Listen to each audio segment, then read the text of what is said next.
Lealdade é um presente caro.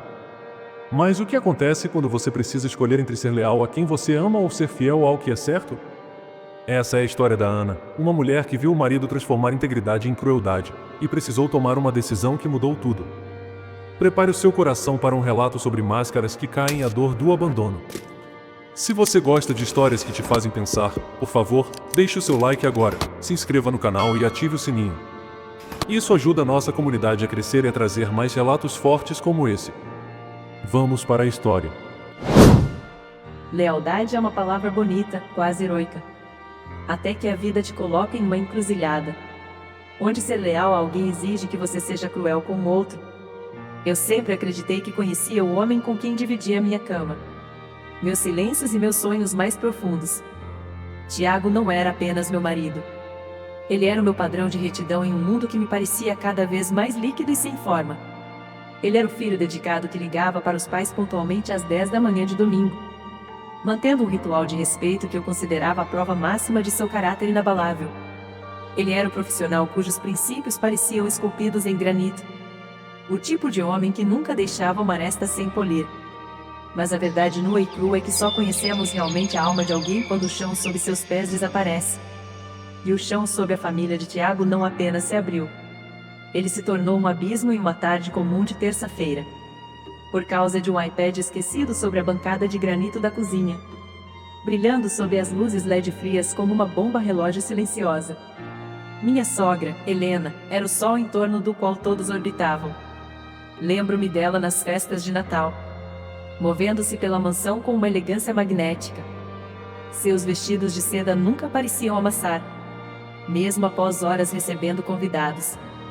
Foram 32 anos de um casamento que todos nós usávamos como bússola moral. Para Tiago, seus pais eram entidades sagradas. Uma prova viva de que a perfeição era possível se você seguisse as regras.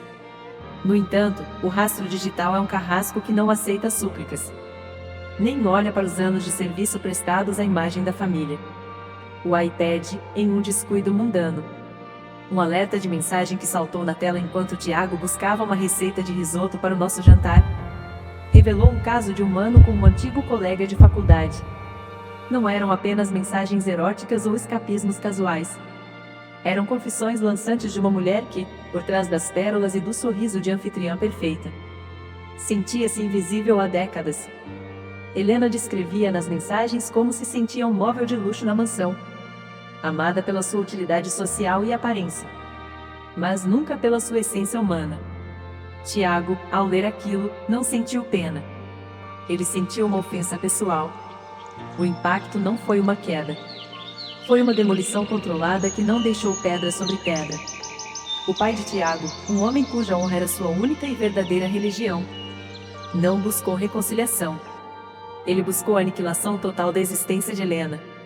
Em 24 horas, a mulher que deu à luz 3 filhos e cuidou daquela casa por 3 décadas, foi expurgada como um vírus. Foi um ritual de ódio coordenado, sistemático e cruel. Tiago e seus irmãos se reuniram no quintal da mansão em um silêncio fúnebre. Eu assisti da janela, paralisada pelo horror, enquanto eles alimentavam uma fogueira com álbuns de fotografia. As chamas consumiam décadas de sorrisos em papel brilhante, transformando memórias de infância em cinzas cinzentas que o vento soprava para longe, sem qualquer rastro de hesitação nos rostos deles. Eles trocaram cada fechadura da casa antes que o sol se pusesse. O nome de Helena foi oficialmente proibido de ser pronunciado. Tiago me olhou naquela noite com olhos que pareciam feitos de vidro fumê e disse: "Minha mãe morreu, Ana. O que sobrou lá fora é uma impostora que usou o rosto dela para nos enganar." Tentei validar a dor dele, acreditando que a raiva era apenas a primeira fase do luto. Mas enquanto o pai dele era celebrado como um mártir da moralidade pela comunidade, e recebia tapinhas de solidariedade nas costas, Helena simplesmente evaporou. Sem acesso às contas conjuntas, sem teto e sem a dignidade que ela levou uma vida para construir, ela se tornou um fantasma. 2 meses se passaram. O silêncio na família era denso e sufocante. Bate-remorso começou a me visitar todas as noites, sentando-se à beira da minha cama como um hóspede que se recusa a ir embora. Eu não conseguia parar de pensar. Onde dorme uma mulher de 56 anos quando foi jogada na rua? Apenas com a roupa do corpo e uma bolsa vazia? Como ela sobrevive se sua única carreira foi ser a esposa de alguém? O rastro de desespero finalmente me levou ao quarto 12 de um motel de beira de estrada. O lugar cheirava a produtos de limpeza baratos e cigarro antigo.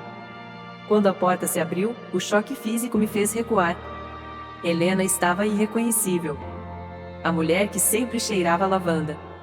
Agora vestia um moletom encardido e exalava o cheiro amargo do abandono. Ela tinha perdido peso. Mas o que mais me assustou foi o olhar. Era como se a alma dela tivesse sido arrancada. O quarto era sombrio, com uma única mala pequena sobre uma cama de lençóis amarelados. Ela não me pediu dinheiro. Não fez um discurso de defesa. Com uma voz trêmula, ela perguntou se Tiago estava usando o casaco azul que ela deu a ele no Natal. A saúde dele é frágil no inverno, Ana. Por favor, lembre-o de se agasalhar. Ali, entre paredes descascadas e o som de caminhões passando na rodovia.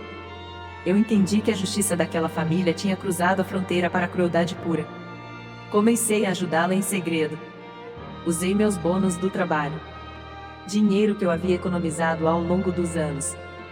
E aluguei um pequeno apartamento de um quarto em uma cidade vizinha em meu próprio nome. Toda terça-feira, eu inventava desculpas sobre reuniões tardias. Ou idas à academia para visitá-la. Eu levava sacolas de mercado. Remédios para a pressão dela e, o mais precioso de tudo, notícias. Eu me sentia uma criminosa dentro da minha própria casa. Toda vez que Tiago me beijava e agradecia por eu ser sua âncora de integridade, eu sentia o gosto metálico de uma mentira. Mas cada vez que eu via Helena recuperar o mínimo brilho nos olhos, sentia que estava salvando minha própria alma de uma rigidez que estava começando a me assustar em meu marido. Ele se orgulhava de sua integridade implacável, falando disso em jantares como se fosse uma virtude divina. E eu comecei a me perguntar: se um dia eu tropeçasse, se eu cometesse um erro humano, ele soltaria minha mão com a mesma facilidade glacial com que soltou a da mãe? A queda final veio em uma noite de exaustão profunda.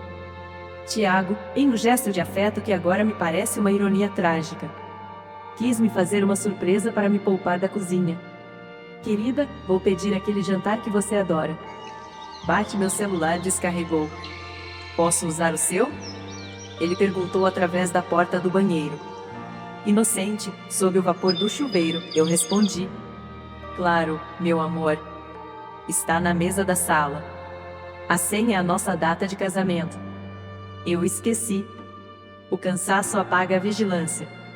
Esqueci que, horas antes, eu havia enviado uma entrega completa de supermercado para o endereço de Helena.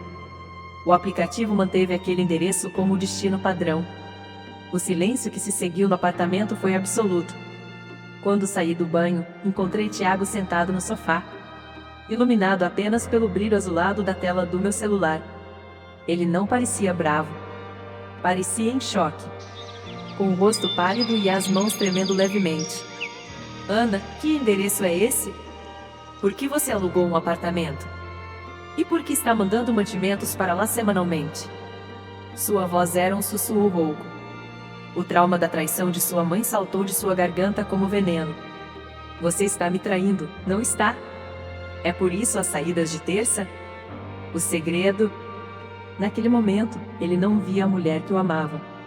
Ele via a projeção de Helena. Ele estava colocando em mim todo o asco que sentia pela mãe. Tiago, pare. É sua mãe. Eu aluguei para ela porque ela estava passando fome em um motel imundo. Eu não pude dar as costas para a mulher que sempre nos amou. Eu não pude ser o monstro que vocês decidiram ser. O rosto dele mudou. A raiva febril deu lugar a um desapontamento glacial. Você mentiu para mim para ajudar aquela traidora? Você usou a nossa vida para sustentar a mulher que destruiu meu pai? Eu menti porque você não tem misericórdia.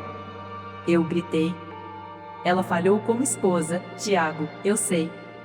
Bate, você está falhando como ser humano. Você queria que ela morresse na sarjeta? O confronto durou até o amanhecer. Foi uma autópsia cruel do nosso relacionamento. Ele me deu um ultimato. Se eu não cortasse todo o contato e deixasse Helena seguir o destino que ela mesma plantou, Nosso casamento terminaria ali. Ele disse que minha piedade era uma facada em suas costas. Naquela noite, Tiago dormiu no sofá. E percebi que o amor dele era um contrato de performance. Era condicional. Se você fosse perfeita, você era amada. Se você falhasse, o amor era revogado sem direito à apelação. Eu não parei de ajudar Helena. Continuei, mas agora sob o sol frio da verdade absoluta. Hoje, Helena trabalha como recepcionista. E aceita o silêncio de seu filho como sua penitência perpétua. Mas eu não aceito mais o silêncio de Tiago. Olho para ele hoje e vejo o estranho impecavelmente vestido.